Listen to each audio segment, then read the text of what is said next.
Hey everybody, today I want to talk about one of the best sounding albums I've ever heard. Yes, I just said that. This is one of the best sounding albums I have ever heard. This is an album by David Crosby. This is called If I Could Only Remember My Name, and this was released in 1971. Now, this is an album that for the longest time when I was first started collecting records, I would always see this record in shops, and I would always pass it by every single time. I'd see it, I'd go, oh, it's David Crosby, okay, whatever. Then about 10 years ago, when I finally started giving like Crosby, Stills and Nash a chance, and I started really getting into Neil Young, I ended up buying this album. I think I got it for like a really kind of bad copy of it for like a couple dollars, right? At like a thrift store or something. And I had it in my collection for a while. I still didn't listen to it. Then probably about a year or two went by and I finally gave it a listen, and it blew my mind. It was one of those albums, much like, oddly enough, some of his bandmates, Graham Nash and Stephen Stills. Like when I first heard the Stephen Stills album Manassas, or when I first heard Graham Nash's album Songs for Beginners. When I first heard this album, it was one of those instances where I was like, how have I not been aware of this music my whole life?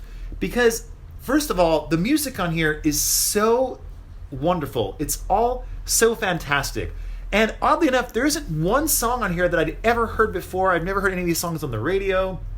Never really even heard any of these songs in any like movies or anything like that. I think I'd heard maybe one song, the first song called Music is Love. I think I've heard that song on like a Crosby, Stills and Nash like bootleg live album or something like that. I think I'd heard that before.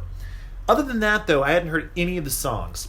But they all just, the way they flowed together, the chord changes, the arrangements, everything was just so brilliant, and it really, really had an effect on me.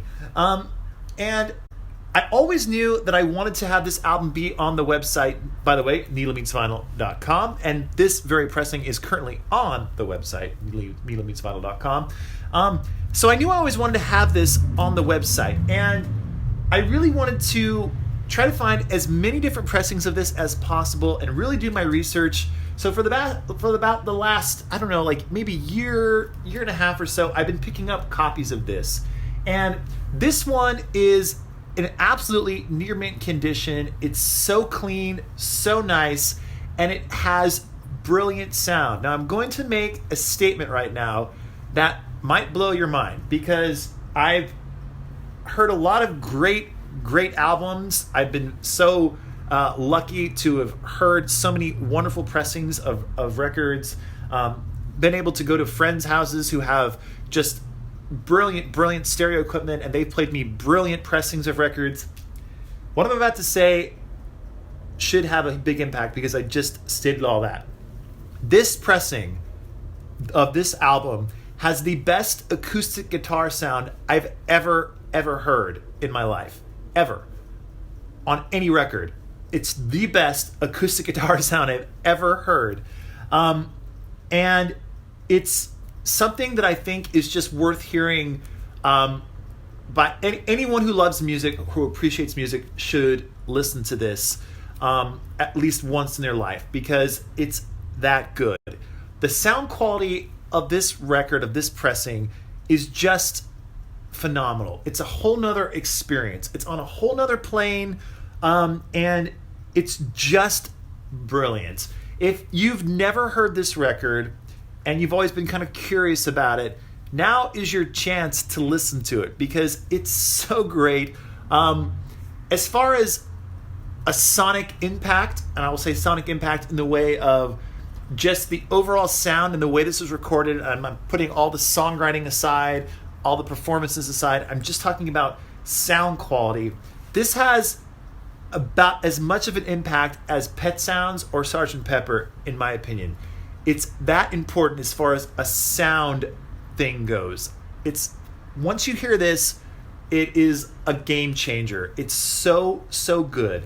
Everything is just absolutely pristine. The recording process, it was all, by the way, recorded at Wally Heider Studios in San Francisco, and it was recorded at a very interesting time in 1970 when there were two other albums that were being recorded at the exact same time that this was being recorded. Those two albums are the Grateful Dead's album American Beauty, which is an absolute classic, and an album by Paul Cantor, I think that's his name, of the Jefferson Airplane. This is his solo album, and this is called Blows Against the Empire, which I will also be listing very soon on the website. But this was recorded at the same time period as this David Crosby solo album. Also, by the way, recorded around the same time was Deja Vu by Crosby, Stills, Nash & Young. So during these sessions, a lot of famous musicians would just walk in and add some parts to this album. So this album features the talents of Joni Mitchell, Neil Young, Graham Nash, Jerry Garcia. By the way, Jerry Garcia basically produced this album and arranged a lot of it. So Jerry Garcia is all over this record. You get members of Jefferson Airplane on here, like Grace Slick and Jack Cassidy. You get Greg Raleigh, who was an organ player for the band Santana. It's just full of amazing musicians that wandered in and ended up adding their parts to this just brilliant album. Now, let me show you this pressing, this actual record, I should say. This is a very early pressing on Atlantic, and it has an all-important stamp on both sides, and that is the Artisan Sound stamp.